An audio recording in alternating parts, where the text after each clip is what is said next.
Lesti Kejora kembali manggung di Indosiar, nasib Rizky Bilar disorot. Dikatakan Harsiwi Ahmad, tak ada permintaan khusus dari Lesti Kejora soal kembalinya dia ke Indosiar. Lesti sudah dianggap menjadi bagian dari Indosiar, sehingga menyerahkan sepenuhnya pada stasiun TV tersebut. Tidak ada permintaan dari Dede ya, dia ngerti dia dilahirkan dari Indosiar, dia serahkan kepada Indosiar, ucap Harsiwi. Pihaknya mengatakan akan memberikan kenyamanan pada pedangdut yang akrab disapa Dede itu.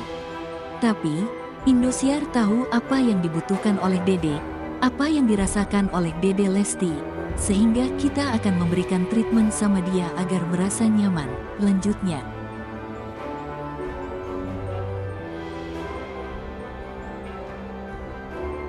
Kalau sudah nyaman dia akan kembali ke industri hiburan dengan nyaman pula, paparnya.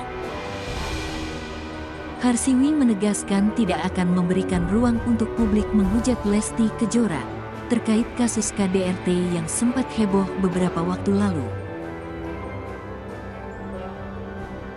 Indosiar menegaskan hanya akan membuat Lesti menunjukkan talenta bernyanyinya, bukan malah mengulik kembali cerita rumah tangganya.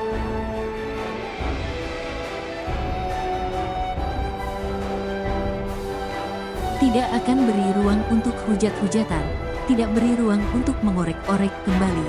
Kita akan beri ruang untuk Dede menunjukkan kemampuannya, katanya. Pada kesempatan itu, Harsiwi turut membongkar penampilan Lesti yang akan mengisi panggung HAT Indosiar nanti.